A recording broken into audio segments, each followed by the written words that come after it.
recap of what we have looked at yesterday. We look at deformation.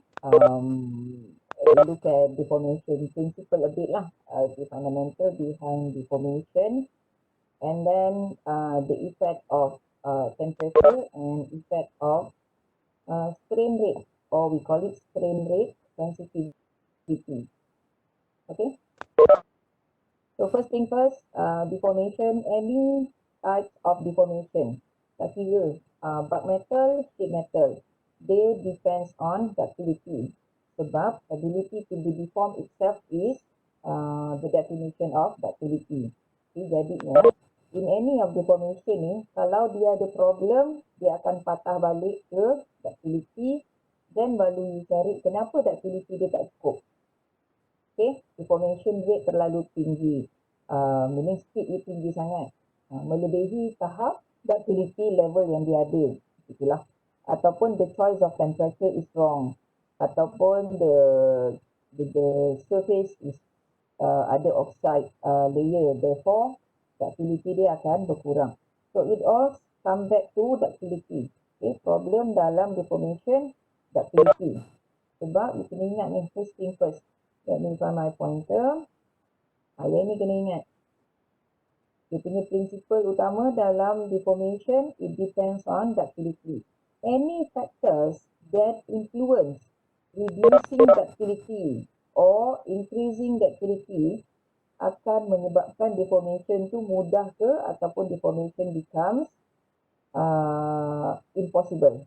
Okay, sama ada easy or tak boleh lah. Ada crack, tak ada crack. Begitulah lebih kurang. Okay. Now, point yang kedua, kita ada effect of temperature. So, ini pun penting sebab, again, dia patah balik ke ductility. At higher temperature, ductility kita tinggi. Okay. Sebab higher temperature, atoms are slightly looser. Dia lebih loose sikit. So, mudah kita nak deform. Dan at higher temperature, kita ada recrystallization effect. Ada diffusion, ada recrystallization, jadi tidak ada strain hardening effect. So deformation boleh berlaku dengan banyak sebab tidak dihadkan oleh strain hardening. Whereas dalam cold work, strain hardening becomes advantage. Ini advantage paling besar dalam cold work. Ada strain hardening effect which will then increase strength and hardness. Okay, ingat ya. Kemudian kita ada strain rate sensitivity which is more significant dalam hot work. Okay, dalam temperature tinggi, kita semalam ingat kita ada kura-kura dengan rabbit. The rabbit is the deformation rate. They are fast depending on the force given. So dia boleh laju, but the kura-kura walk slowly. That is diffusion. Okay. So, walaupun at high temperature ada diffusion which will erase the strain hardening effect, tetapi diffusion ini slow. Kura-kura jalan lambat. Okay. So, sebab itu, kalau at high temperature, kita increasekan strain rate. Okay. Speed kita tinggi, kita lajukan proses tu. The deformation rate is high. Okay. The flow stress akan increase. Sebab strain hardening tetapi dia tidak ada recrystallization yang akan erase. So, strain hardening ada build up. Okay, itu strain rate sensitivity. Okay, depends on material. Okay, ada material lebih sensitif, ada material sedikit kurang sensitivity-nya. Okay, that's what we look at yesterday. Apa yang datang, kita ingat. Apa yang tak datang, that is basically what we look at. Okay, and then kita also compare between hot work dengan cold work. Okay, so satunya above crystallization, yang kedua bawah. Dalam hot work, ada new crystal, so kita dapat grain dia kecil-kecil. Dalam cold work, kita dapat grain yang elongated, directional. Okay, so ada directionality dalam cold work. And then hot working sebab kita ada oxidation effect. So surface finish tak berapa bagus. Compared to cold work, surface finish kita very good. So licin. Okay, And then hot work, no stress formation. Cold work, dia akan ada internal stress, residual stress. Hot work, tidak ada size limit biasanya. Cold work, dia ada limited in size. Size meaning reduction. Limited in size mean berapa banyak size yang kita boleh kecilkan lah or turunkan. Okay, there's a limit in that. So, ada option bekerja di tengah-tengah. That is warm working. Di tengah-tengah lah. Between hot and cold. So, the temperature is between 0.3 to about 0.4 melting point. Okay. And dia combine advantage of both. So, a bit here, a bit here. Right.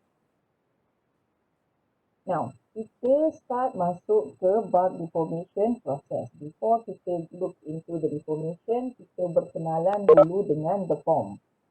Ini kita panggil billet, the square billet. Ini juga billet, ini juga billet. Besar-besar billet. Bila dia kecil, kita panggil rod. Same shape kan? Tetapi bila kecil panggil rod, bila besar panggil billet. Sama seperti ini, bila besar dipanggil slab. Okay, bila dia dah kecil, bila dia dah nipis, kita boleh panggil dia sheet. Okay, senang kan? Okay, so dalam rolling process, it's a thickness reduction. Rolling process, thickness reduction. Kalau dia flat rolling.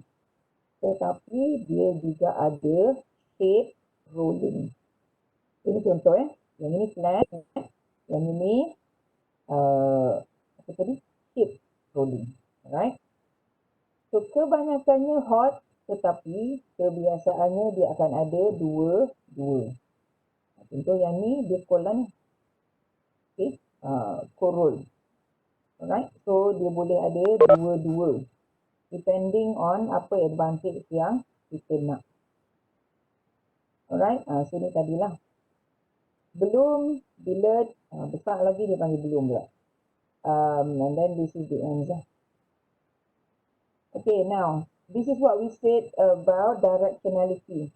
Bila kita roll, the grain will be elongated in the direction of rolling. The direction of rolling, kita akan guna direction ini. Bila kita punya flat tip masuk, this is the roller. And then dia akan elongated in the rolling direction. Okay. So, kalau dia panas, kita nampaklah sheet tu memang warna kuning oren gini. Okay. Kalau dia sejuk, is usual bright color sheet metal tu lah. Okay. So, effective to reduce grain size. So, kita akan tengok nanti dalam steel mill, dia akan ada dua-dua. Lepas dia cast, dia akan pergi ke rolling. Sebab dia nak ni. Dia nak change the grain structure of cast into a recrystallized structure. Okay, baru dia boleh jual sheet metal or flat sheet dan rod tu. Okay, ni contoh application dalam steel making. Kita kat Malaysia ada beberapa major steel making. Dua yang besar, tiga yang besar, ada dua yang kecil-kecil lah. Okay, so yang besar means the steel maker itself. Yang kecil-kecil adalah yang ni, yang secondary ni. Kecil-kecil lah, downstream dia panggil. Okay, so this is the upstream, ini downstream, sebelah bawah lah. Okay, let me just move it somewhere else, not important. Okay, those of you in and out tu tak apa, nanti check lah. The whole thing memang ada dalam lecture ni, don't worry. So dalam steel making, so dia akan buat the blooms and the slabs and the billet ni. Lepas tu dia akan masuk ke roller, jadi plate, jadi sheet, jadi apa lagi. Ni shape-shape yang lain lah. Okay.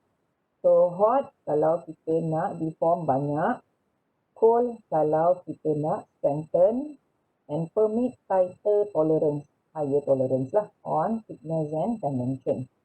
Okay.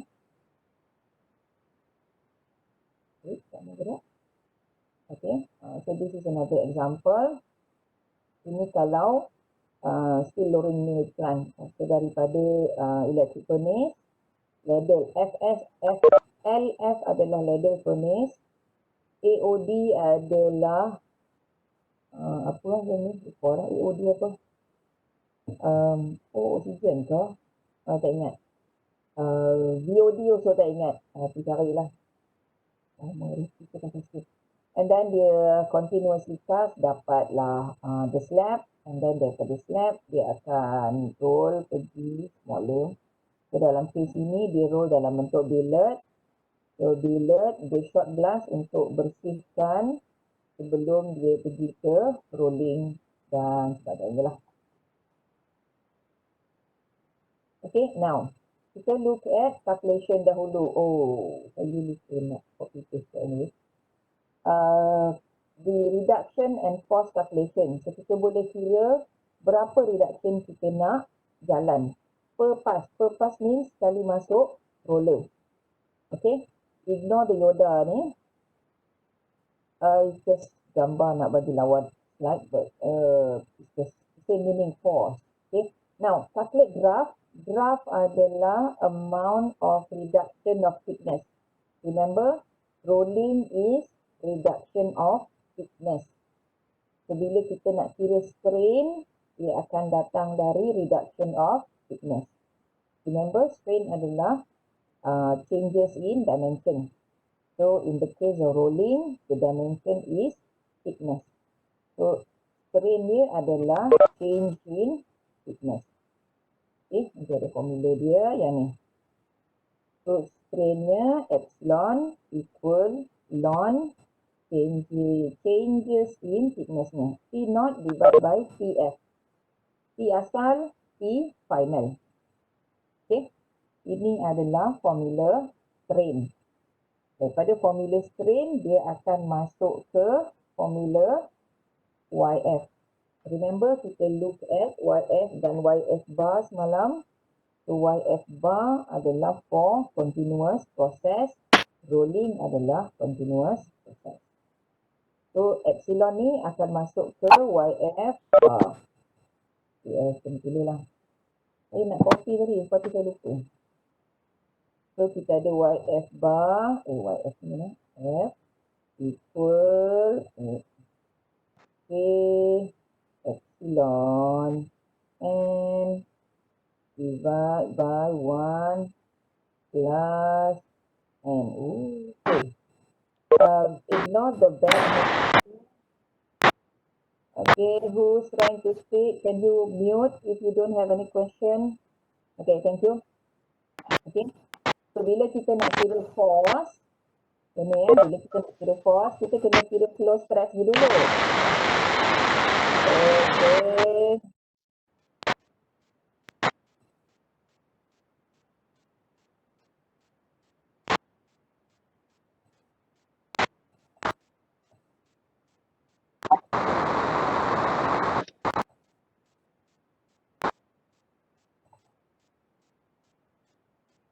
Please mute if you don't have question.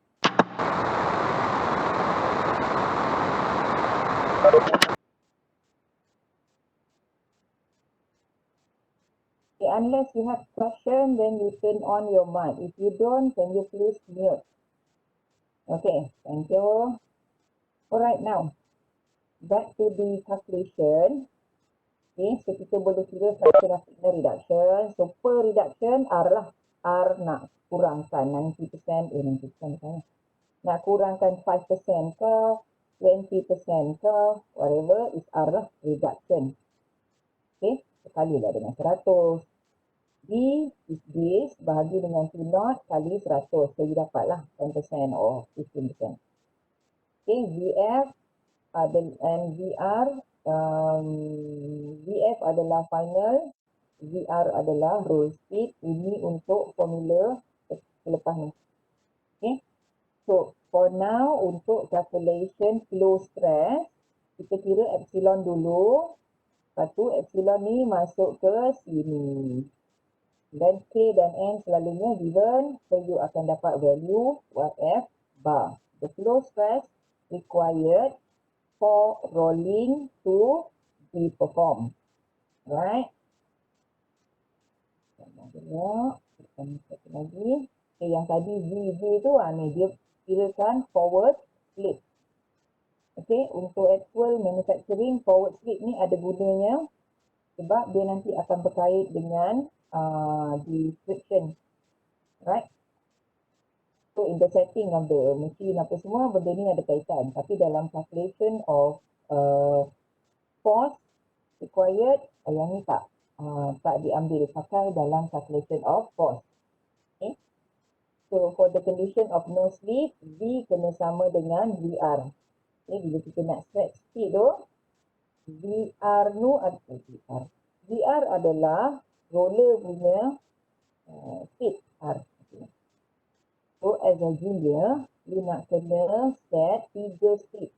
Satunya roller VR, satu V0 entering, satu VF not set. VF bergantung kepada dua ni. Dan you dapat VF. Okay. Tapi boleh work backwards. You calculate VF, then you boleh figure out berapa speed VR, berapa speed V0.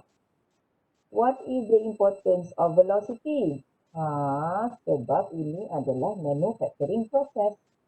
Kalau you ada tandem mill, you ada roller, ada 10 roller bersusun. So you kena calculate the velocity. Sebab velocity of roller 1 dan roller 2, 3 sampai roller 10 berkait. Okay.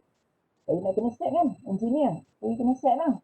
Velocity roller 1, roller 2, roller 3, roller 4 sampailah ujung. Okay. Now, the rolling ini juga berkait kepada maximum possible draft. Draft tu apa? Reduction. Okay. Maximum reduction per pass. Satu pass kali masuk dalam roller. That is per pass. So, yang dikira di sini adalah maximum. Bergantung kepada mu apa? Friction lah. Friction coefficient. R adalah roll radius. R besar ni nampak dalam diagram tu. Roller radius. Alright. Okay, so maksimumnya kita boleh kira yang ni. So the value akan depends ke dua benda ni. Coefficient yang mu ni juga bergantung kepada banyak perkara. So coefficient bergantung pada lubrication, ada ke tak ada, biasanya ada lah. Work material, aluminium berapa siri, working temperature, working 100 degree C ke 50 degree C ke berapa. Okay. Dan ini semua akan influence di mu sini. So bila kita nak decide the maximum draft ni, kita kena tengok lah what is the condition of the process and how big is kita punya roller. Okay. So kalau kita tengok kat sini, kalau RU besar, RU besar, so DU besar ke kecil? D akan jadi besar juga.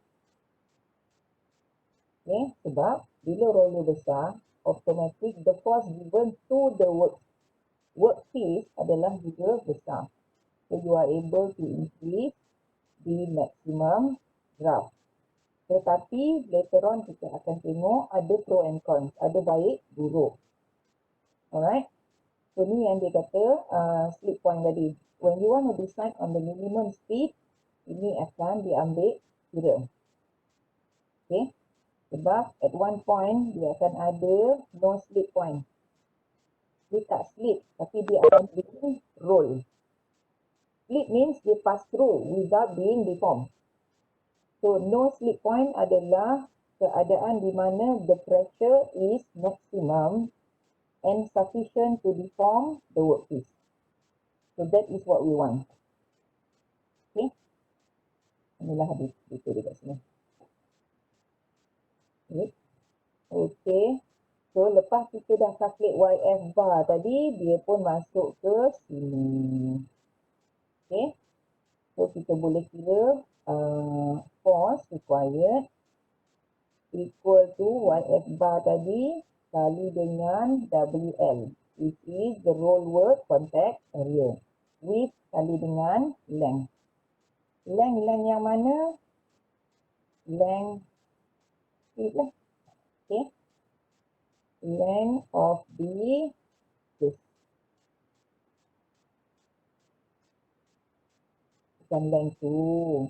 Length of the workpiece lah. Okay. Workpiece yang bersentuhan dengan roller. Dia bersentuhan dengan roller. Roll work contact area. So, kalau kita punya roller tu macam tu, inilah dia sikitnya. Okay, tapi roller kita dah Allah buruknya bulat ni. Anyway, abaikan keburukan itu. Dia punya roller sinilah. Ni L. Length yang bersentuhan dengan roller. Okay, abaikan keburukan lukisan. Okay, but you get what I mean lah. Alright, so contact length ni macam mana kita nak measure? Okay, it's not exactly straightforward kan? So length tu dia dah bagi approximation. Radius kali dengan T0 tolak TF square root. Okay, ada square root gitu. Okay. So torque estimated, kita kena kira torque sebab this is a moving part. So in order for us to calculate power, dia kena kira dari torque. Dia tak kira dari force. Moving component. For a moving component, dia dikira dari torque. Dia tak kira dari force sahaja. Alright. So lepas kira force, masuk dalam sini. Remember, this is torque for each roller. So for this set of roller, you kali 2. Tapi tak payah kali kat sini sebab dekat sini dah kali. Okay. Di sini tak perlu kali kecuali you nak kira torque sahaja. Okay, tapi bila nak kira power, you dah siap-siap kira 2 pi n. Right? Now, this is an example of a simulation whereby it simulated how the grain deform. Ini grain directionality tadi. Okay. So, ini adalah full figures for grain orientation distribution corresponding to the 111 direction. Okay. So, the color coded is direction. Okay, dan you boleh tengok bagaimana the 111 direction is elongated, deformed accordingly lah. Okay, so ini untuk detail. Slowly you boleh tengok lah how the grain would influence the properties, etc. Okay, now this is the influence of a size of roller. Okay, 943. This is influence of size of roller. Tadi, waktu kita kira D tadi, kalau R tinggi, U akan tinggi.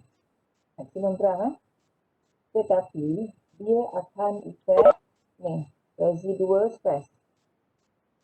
Okay.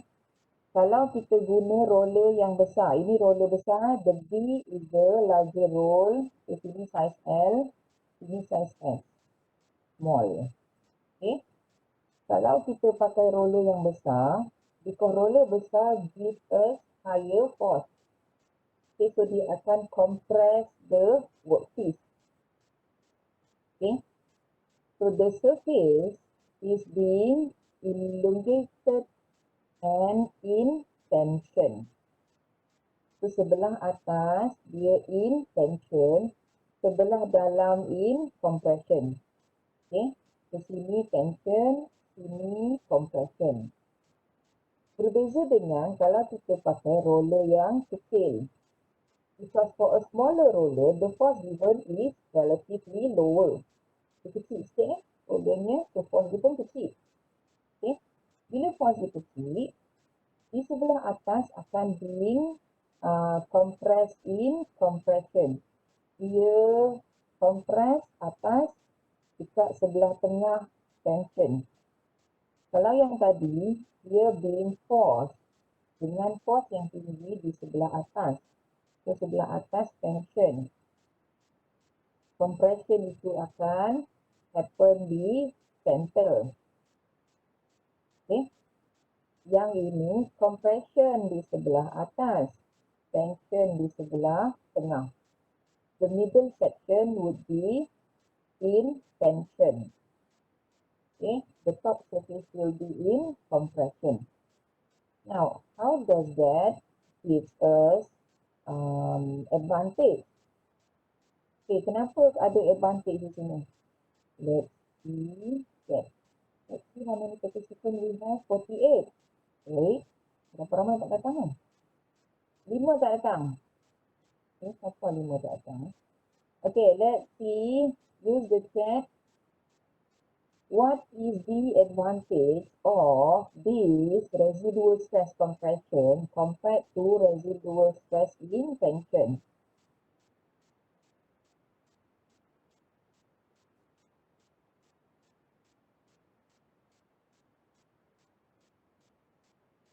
Right? Siapa nak jawab? What is the advantage of you have a compressive residual stress on the surface compared to a tensile residual stress?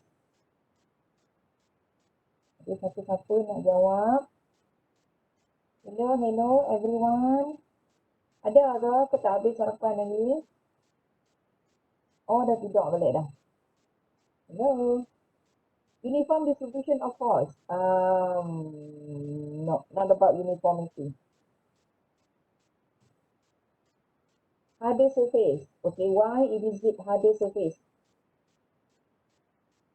Why you have a harder surface kalau you ada compressive residual stress?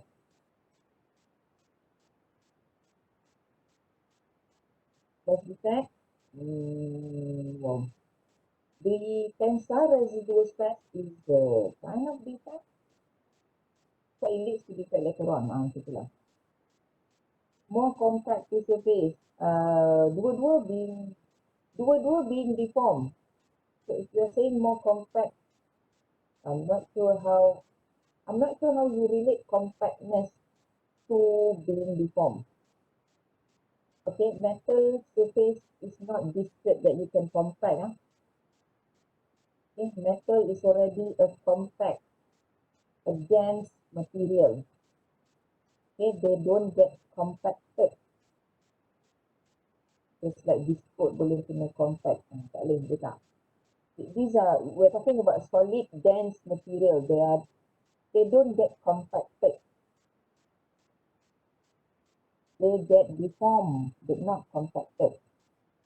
Ada lain? Apa tadi jawab? Why is harder surface? Harder surface, Li Zhenyu. Li Yifeng. Why you say harder surface? Why harder?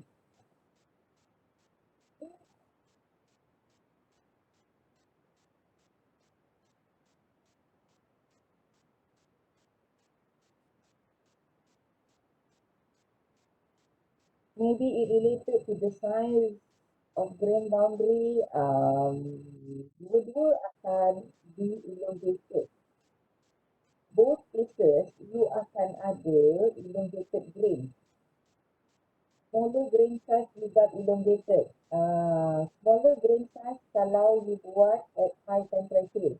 Sebab you ada recrystallization. Okay, but for cold work, dia tidak ada. Either way, the size of the roller is a different factor compared to the hot or cold work. So you boleh ada small roller for cold work, small roller for hot work. Okay, dia tak berkait. You can choose the small and the larger roll.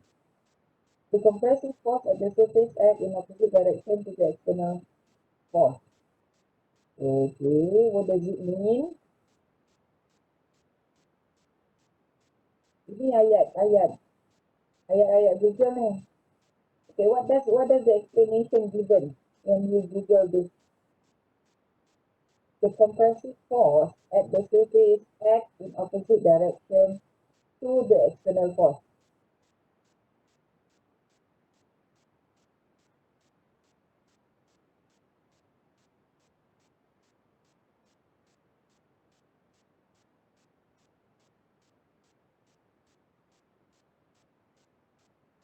Vincent, you wanna elaborate? What does that sentence mean?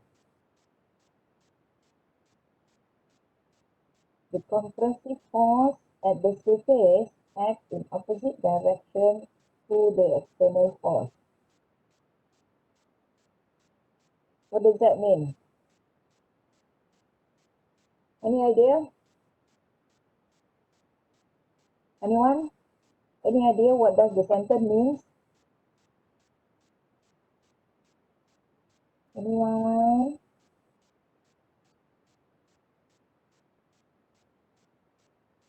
Hello, anyone wanna say something? Or you don't understand what the sentence means?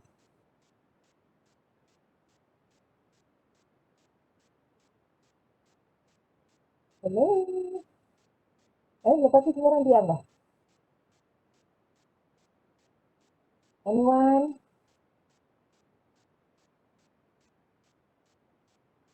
Anyone? Senyap-senyap dah.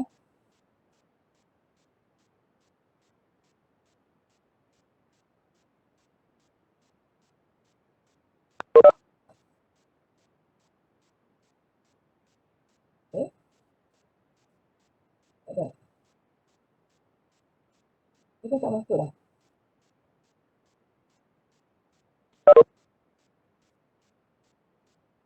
Sorry, kat pergi bawah, nevermind. Okay. Now, what does it mean? Let's see.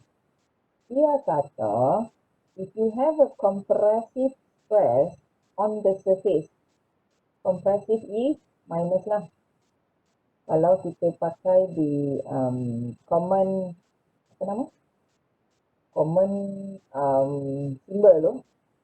So, compressive is minus, tensile is plus lah, kurang lah.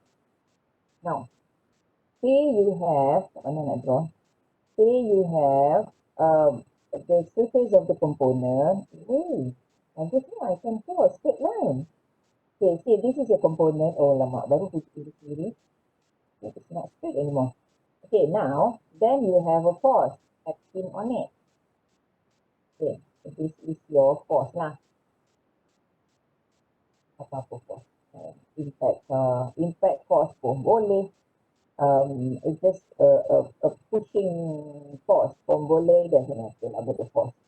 Okay. So the force is a tensile force lah. Tensile force apa simbol? Plus. Compressive force apa simbol? Minus. Plus minus apa jadi? Dia akan annihilate. Dia akan remove each other lah. Dia remove. What is the word I'm looking for? Dia akan apa perkataan dia? Why suddenly I'm looking for a word but couldn't find it. But anyway, dia akan erase each other lah. Not the correct word, but boleh lah pakai in this.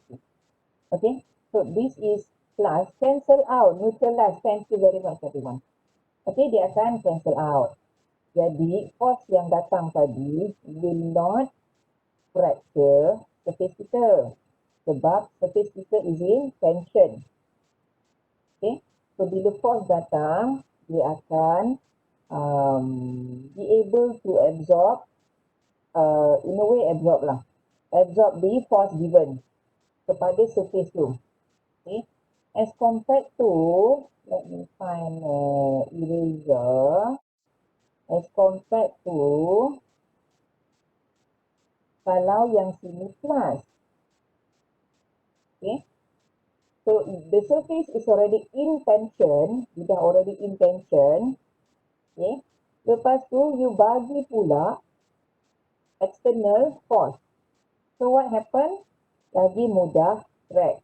Sebab dia akan multiply the value of stress. Okay, kalau saya bagi contoh in value, katalah you bagi stress 300. Okay, localized stress on the surface akan boleh jadi 500 macam tu. Dia akan multiply sebab you bagi tensile, di sini sudah already in tensile. Okay, so nampak ada advantage kalau kita guna small roller.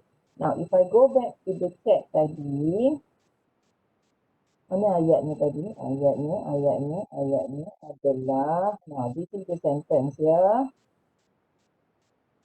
Okay, everyone can see the sentence. Okay, ni ayat dia tadi. The compressive force at the surface acts in opposite direction to the external force. Tadi apa? The force given is plus sign. Di surface kita ada negative sign. Opposite direction lah. Satu tensile, satu compressive. Okay. So dia akan cancel out. Kalau yang ini dia akan multiply. Plus dengan plus. Okay. That is basically what that means. Okay. So, if I take another example, it also means that, where is my eraser? Susah betul lah kat the whiteboard ni. Yap. Okay. Now, for example, kalau you the surface is subjected to a fatigue condition. Fatigue condition is, kenapa I buat pointer? Okay. Bila kita look at fatigue behavior, the force is in, ataupun the force, the material will be in cyclic kan. So you have a maximum ini and a minimum ini. So kalau lah maximum kita tensile, minimum kita compressive. Okay, bila kita, the surface is in tension, minus sign tadi kan, dia akan melambatkan fracture. Okay, again cancel out tadi kan.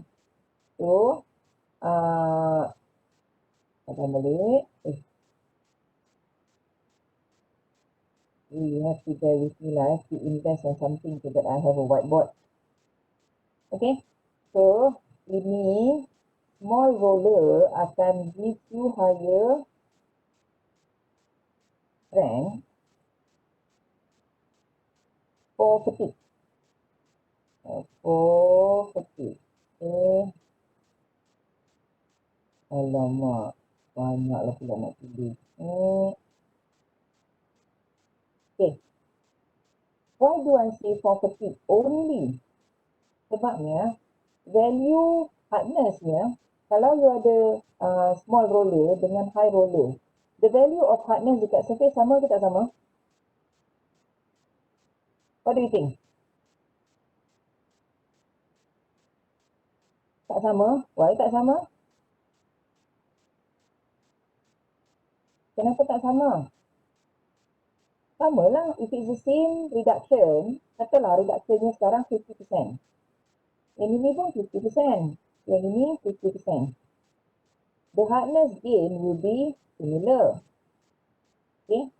Sebab grain dia still elongated. This is residual stress. Residual stress. Residual, kalau nak panjang nak kita lah pula. Nak tulis banyak lah pula. Residual stress. Okay. The plus minus ni yang kompresif dengan tensile adalah residual stress. Okay. So the value is exactly that high. We are talking about residual stress. Residual stress ni value dia tak besar. Okay. Jadi, kalau kita guna small roller dan large roller, for the same reduction of thickness. Okay. So kalau sini 10%, sini 10%.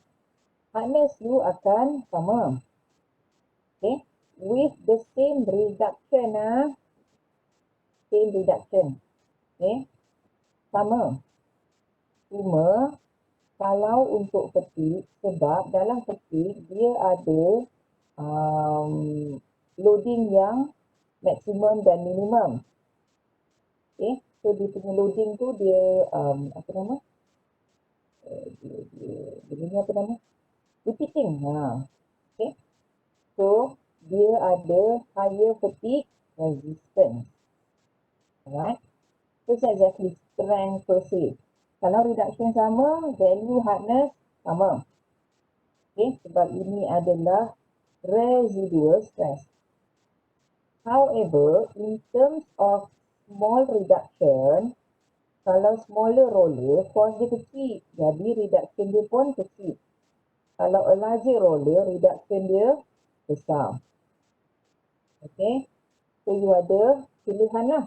Macam ni ya. Kalau you diminta untuk look at what will be the size of roller untuk proses yang you nak buat. Then you understand. Roller kecil ada advantage. Roller besar ada advantage. Roller kecil, force kecil. So, kalau you nak reduce sampai 50%, kalau guna roller kecil, lambat. Kalau you guna roller besar, force dia tinggi. So, you boleh deform lebih banyak. If it is required to deform to 70%, for example, you pakailah roller yang besar. Sebab roller besar cepat. Nak dapat 70% reduction. Okay. It is able to give you higher reduction in thickness. Tetapi, kalau you nak dapatkan advantage ini, you gunalah smaller roller towards the end of the process. You dah reduce dimension banyak. Dekat ujung, pakailah yang ni. Supaya you dapat advantage of benda ni pula, compressive residual stress. Faham? Okay. Yang tu, engineer kena decide. So, you can decide lah, you boleh susun lah. Rolling is not one off, dia bukan sekali. Rolling process ni biasanya in sequence. So, you boleh susun lah. Geraja roller is at the back. Dan you pakailah the smaller roller dekat depan. Ujung lah. Okay. That is example. Okay, let's finish it now. 10.02. Okay, kita ada few more minutes sebelum cukup 1 jam, but you can also extend sampai 10 setengah. Alright, now. So, balik chat ni dia mengganggu. Okay, so dalam rolling, other than flat rolling, kita juga ada shape rolling. Okay, so roller kita bukan bulat lah. Roller kita ada banyak-banyak shape dan ada banyak configuration. Configuration susunan dia lah. Important to achieve uniform deformation throughout cross-section, especially for flat rolling. Nampak tak dia warping sini? Okay. Uneven deformation can cause warping. If it's serious, it can also cause cracking. Okay. Macam mana you nak achieve uniform deformation? Banyaklah. You kena jaga roller you. Kalau roller you sepatutnya flat, you ni tak boleh nak lukis. Because my hand is not steady. But you get my point lah. Kalau roller you sepatutnya flat, baru yang lukis flat, kenapa tak jadi tak flat? Okay, faham. Okay. I try my best. You guys, in the line. Okay, ni roller flat. Tak flat. Tapi roller you, okay, let exaggerate sikit. Roller tu instead of flat, dia dah curve macam ni. Okay, so ni dah wear off. Obviously, bila you buat deformation even tak up. Sebab roller sebelah sini dengan roller yang ini sudah ada bezel thickness. Ini bandingan yang ini. Ini kalau exaggerate lah, dia punya lengkung dia tu. Alright. So penting kita nak jaga evenness of the deformation throughout. So, kalau the surface kita sepanjang ni dia kena sama. Okay. Dan rolling mill dia ada banyak configuration lah. So, you boleh ada 2 high, 4 high. Ini advantage tadi. Remember we talk about the small roller and the large roller. Oleh kerana small roller will not be able to support high force sebab dia kecil. Dia tak boleh bagi force banyak. So kalau you nak deform banyak, so one way is you guna a backup roller. Roller backup you besar, tapi roller yang in contact with the workpiece adalah yang kecil. So doing it this way, you are able to provide a larger force compared to kalau you pakai yang ni. So F dia kecil, kat sini F-nya besar. Gitu. Okay. Ataupun boleh pakai cluster mill. So sini pun F-nya besar. Okay. Sebab roller yang in contact yang kecil. This two is supporting the small roller in terms of supporting the force given. Okay. So yang banyak ini biasanya kalau cold rolling dia boleh pakai lah 2 roller. Kalau hot rolling deformation besar-besar dia akan pakai ni. Tapi dia mahal lah. Sebab ini pakai 2 roller je. Yang ini dia kena pakai 4 biji roller. So sebiji roller pun harga puluh ratus ribu.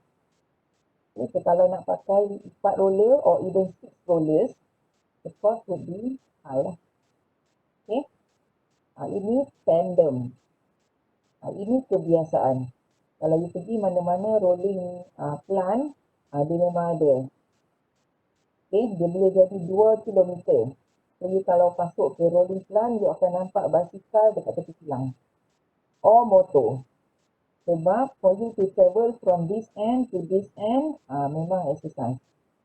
1.5 kilometer nak kena jalan. Okay. Kalau siapa-siapa nak maintain kurus, bolehlah pergi masuk rolling plant. Confirm kurus. Hari-hari jalan banyak. Okay, anyway, this is example lah. So, size roller tadi ada factor. Lepas tu, the size, the gap between the two roller also is significant. Tadi we look at the size of the roller. Tanya, the gap between the roller. Okay, friction must be enough to pull the workpiece. Okay.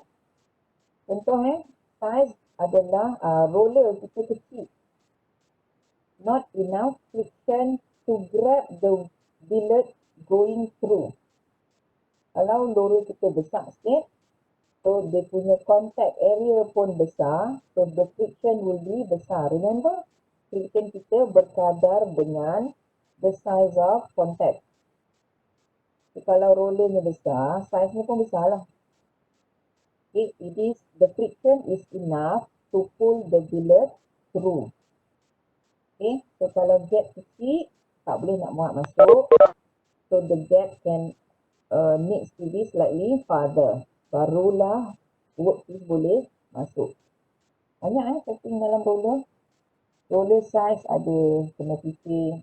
The gap between the two roller kena fikir. The V also kena fikir. The T also kena fikir. Itu semua perkara-perkara yang kita kena fikir. Also nak kena ingat the amount of lubricant. Berapa lubricant you nak letak. Itu pun kena fikir. Okay. So now, this is I think towards the end lah ni. Typical defect in flat rolling. Wavy edges, zipper cracks in the middle. Ini macam zip lah, so dia panggil zipper crack. Edge crack. Kemudian alligatory. Okay. A, B, C related to ductility. Okay. So A, B, C ductility. Yes. C, or I have to write ductility. Yeah, ductility. Why am my writing going downward instead of a straight line? I don't know. Just share with it lah. Okay. So 1, 2, 3 A, B, C berkait dengan ductility. But kenapa dengan ductility? Itu banyak-banyak sebab lah. Kalau wavy edges kadang-kadang speed too high or lubricant tak cukup or apa lagi? Lubricant tak cukup or too high. Force terlebih, apa lagi? Ataupun roller kita dah tak flat, ataupun alignment of the roller lari. Ada banyak sebab lah. Ductility je, simple. Tetapi the ductility is influenced by a lot of things. Contoh kalau you guna speed terlalu tinggi. Remember kita ada strain hardening strain rate tadi. So kalau you deform laju sangat, okay, the material cannot sustain the rate of strain hardening or strain dislocation accumulation dalam material tu. So the structure would just crack. Okay. So speed of your process pun ada limit. Kalau you buat slow is good. Kalau you buat low speed, biasanya you tidak ada masalah in terms of defect. Sebab you doing it slowly. So you deform slow. Tetapi slow, dia punya effect kepada ekonomi. It is not economical if you are doing it too slow. Sebab production time you akan jadi tinggi. So there has to be a good balance between a high speed and a low speed. Okay, what happened in the industry? There's no direct calculation unless you ada software untuk simulation. Biasanya they are doing it via experience. So dia run berapa 10 meter per second, dia increase pergi 15, dia increase pergi 20 meter per second, etc. Okay, and we see the result. Okay, ini sama. Quality of the roller you dah deform pun kena tengok. Benda-benda gitu akan influence ductility. Alligatoring is different compared to yang tiga ni. Sebab alligatoring, the crack is within the workpiece. Within means dalam internal. Dia crack dari dalam. Splitting the workpiece into two. Dia split jadi dua. That's why they call it alligatoring. Ini macam buaya buka mulut. Okay? So it's open up. Towards the end, dia akan terbuka. As soon as dia keluar dari roller, dia crack. Tengah-tengah. Alright? Alligatoring biasanya adalah defect. Internal defect. Defect. Internal. Oh. Why am I doing it the hard way? I should put a klik sini dia keluar je. Okay. I like to write. Okay, then keeping this in. So, that's old school lah. Alligatoring biasanya old pula. Internal defect. Biasanya. But you have to check. Okay. Bila dah ada crack, what did you do? You buat fracture surface analysis. You buka lah fracture surface ni, pergi tengok bawah mikroskop, see whether there's any sign of defect. Dia mesti akan ada sign. Okay. Which you can analyze dari fracture surface. That will then confirms the presence of defect. Internal defect. Material defect lah. Okay. Kita kena investigate lah. Tak boleh lah. Bila ada alligatoring, you pun automatic kata, okay, this is internal defect, salah supplier. Tidak boleh ya. Engineer kena ada proof. You cannot make a report by simply allegation. Tuduh-tuduh doesn't work. Talk doesn't work. You must have proof. Engineering analysis kena ada proof. So where is the fracture surface? Where is the evidence of internal defect? Okay. Now, ada beberapa, ini ada dalam lecture note. Okay. So you can work on this. I think ada dua kot. Dua, tiga. Dua. Ada tiga. Empat. Empat ada. Okay. First one adalah a damaged surface finish. Okay, the one in the lecture note is the same sentencing. Tapi dekat sini saya bubuh nombor 1, 2 dan 3. Mudah nak tengok. So dah kena lah, sama je. The wording is sama. Okay. A damaged surface finish on a cold roll. Flat roll, cold. This is a cold operation. So engineer tu suspect the speed is too high. Jadi kena discuss. Adakah speed ataupun ada reason that could lead to the damage surface? How do you want to investigate? How do you want to investigate? How do you want to investigate? Bagaimana you nak investigate-nya? Menyiasatnya. Okay. So how does a lower speed can avoid the problem? Is there any disadvantage in using lower speed? What if it is done at high temperature? Apakah penyebab damage surface ini?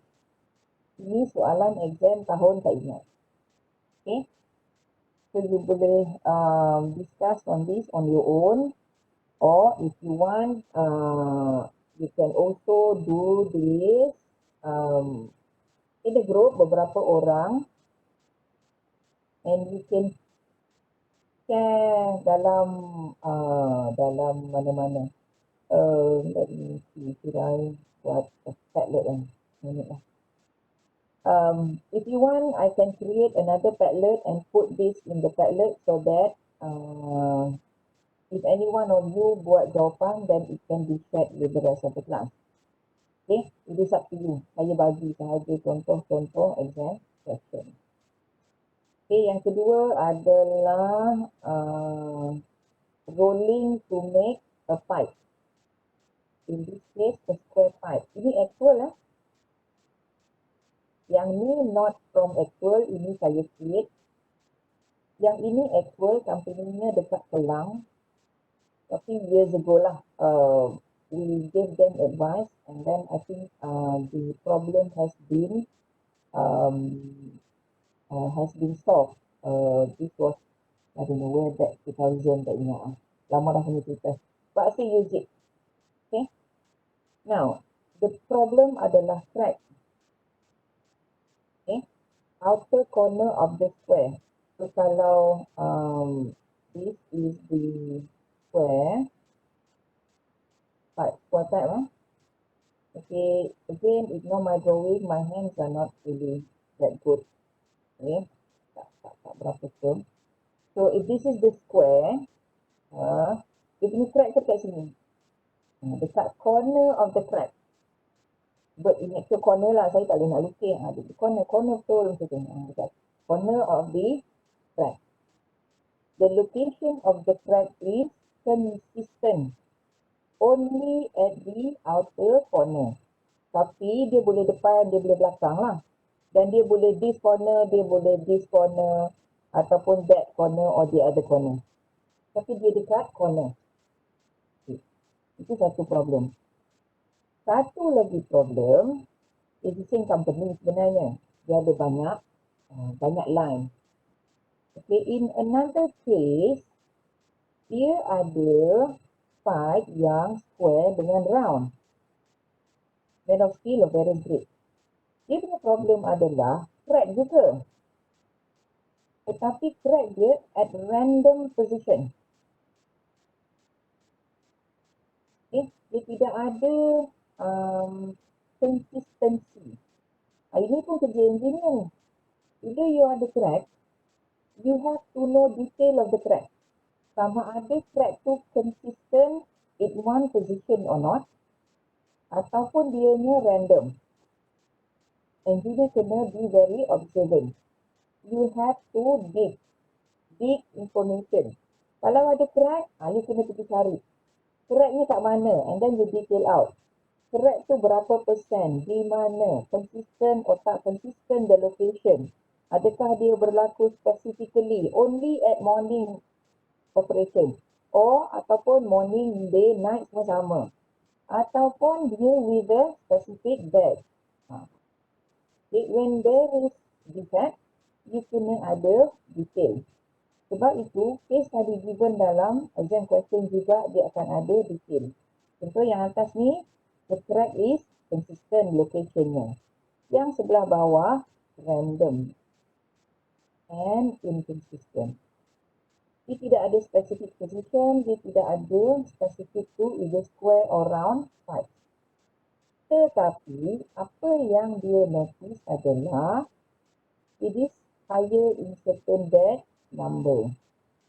So, kalau datang dari supplier, XX06 tinggi. My pula 09. Yang ini tak ada defect. Yang ini defect tinggi macam tu. Okay. They notice that it is higher in certain batch number. Okay.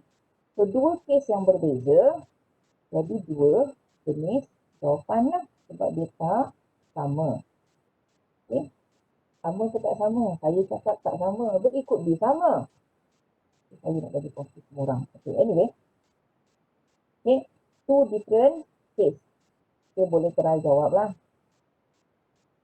Okay, yang ini sebenarnya sangat senang. But I don't know why you guys did not. You guys. Not you guys lah. The previous batch lah. Bila saya keluarkan di exam question, majority tak boleh jawab. You nampak tak ini adalah out of round. Dia dah tulis dah kat sini. Oval shape. Nampak tak bentuk dia oval. Memang saya lukis. Macam tu exaggerate lah. Oval. Yang ini bulat. Kenapa bulat? Okay, ignore my drawing again. Saya nak exaggerate. But because this is actual condition. Ini actual lah. Memang case yang berlaku. Cuma gambar dia saya ambil dari Google lah. But other than the gambar, the problem is actual. Okay. Out of round or oval shape. Dia sepatutnya round tapi dia sedikit oval. So, dia tidaklah very severe. Dia hanya slightly oval. Okay. But because I have given out this figure, I thought the students would be able to see what is the problem. But apparently, the student have not. Okay, majority memang tak boleh jawab. Whereas dia senang tu. Ini adalah misalignment of roller. Okay, bila dia out of shape, biasanya dianya alignment of the roller satu, yang kedua pulling rate. Okay, sebab ini dekat hot roll. Kalau dalam hot roll, because the material akan expand a bit. So, a slight misalignment akan menyebabkan dia become out of shape dengan sangat serius. Obvious lah, dia punya out of shape tu. Okay. Dalam core roll, kalau dia misalign, dia akan simply crack. So, you would notice it straight away. Dia takkan berlaku, dia dah habis roll baru you perasan. Sebab dalam core roll section, dia very, the shape tu very, jadi tidak ada expansion. Okay. So, kalau any misalignment, it will simply crack lah. Okay. So, dia tak boleh nak deform pun. Okay. You simply regot dan crack. Okay. So, anyway, satu is alignment. Yang kedua adalah because it is a hot roll instead of a cold roll section. So, dalam kita ni, satunya is misalignment, but then misalignment mungkin dia tak berapa notice takut. But comparing between hot roll dengan core section. Yang ini straightforward. Sebab sudah diberi dalam soalan. Rolling section reported higher frequency in hot roll section. The defect has not been reported in core roll section. Okay. Straightforward Ini about hot roll versus core roll. Tapi still, walaupun dah ada hint dalam soalan, tapi still tak ramai yang boleh dapat full mark. I am not sure why. Okay, ini hot roll versus core roll je pun. Cooling rate. Okay, kenapa different cooling rate resulted in several grades of product? We are talking about steel. Ini nama power steel mill dah. Okay, what happen dalam steel, kalau you panaskan dan you sejukkan dengan kuat, sejukkan dengan pantas, dengan sejukkan dengan slow. Kalau you buat cooling rate tinggi, what happen? You akan dapat martensite. Tapi kalau cooling rate you rendah, you akan dapat pearlite, campur ferrite. Straightforward kan? Okay. So this is final year. Final year, kita depends on your previous knowledge as well, for you to be able to answer exam question. Okay, kita lebih dari 1 jam. Okay, so let's put limit another 4 minutes lah. Okay kan? Everybody still with me? Or you guys dah hilang merata-rata? Anyway, siapa yang hilang nasib lah. Saya buat kelas untuk those yang nak learn. Anyway, ini straightforward Cooling rate sudah ada dalam soalan. So the discussion should be how the cooling rate influence microstructure and eventually properties and eventually different grade of product.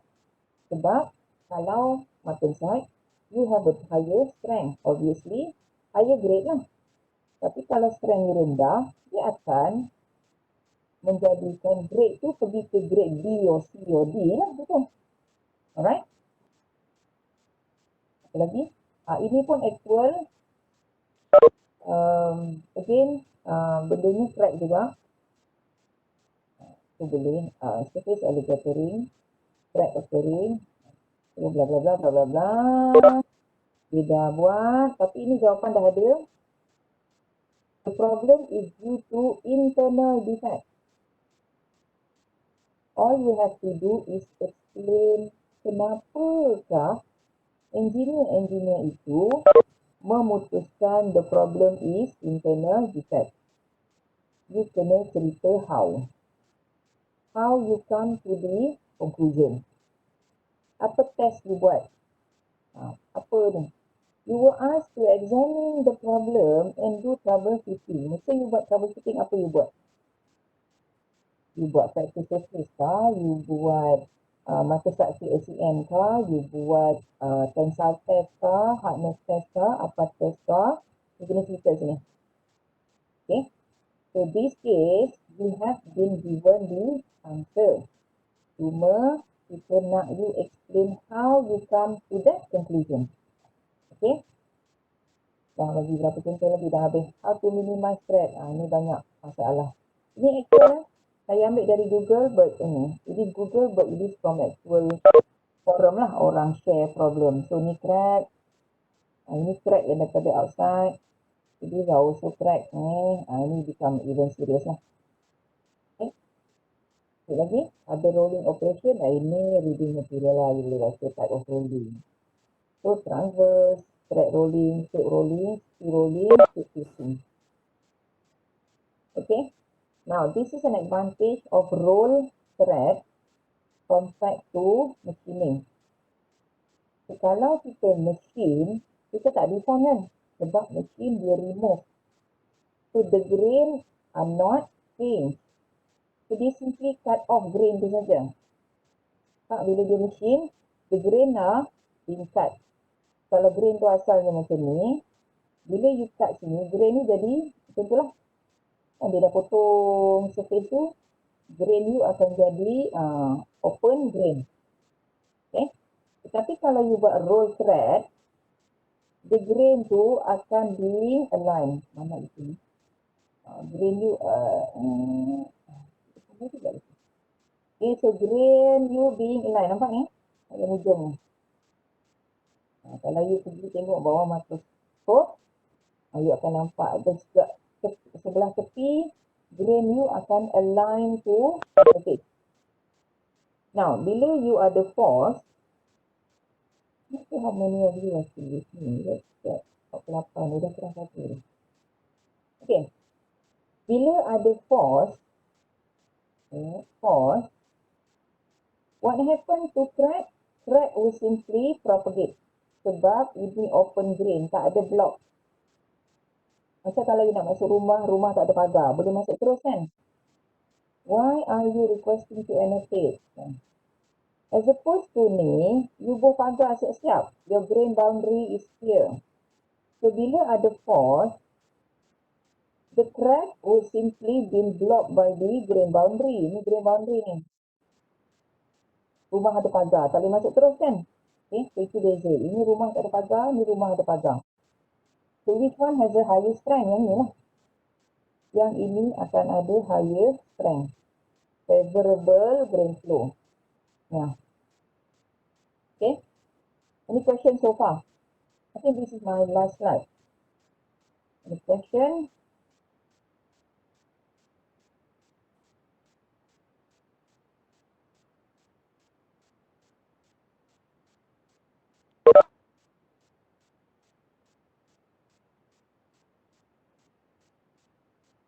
Kalau tak ada question,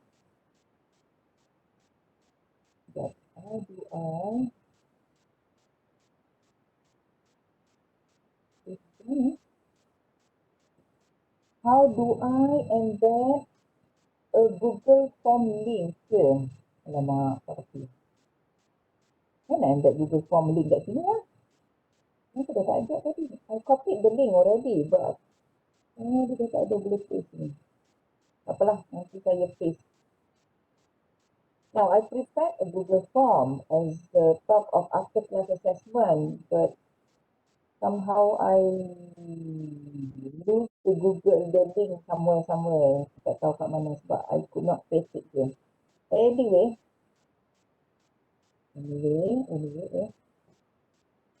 Okay. Now, you have two things to do. Satunya, you ada take home quiz dalam e-learn. Take home quiz dalam e-learn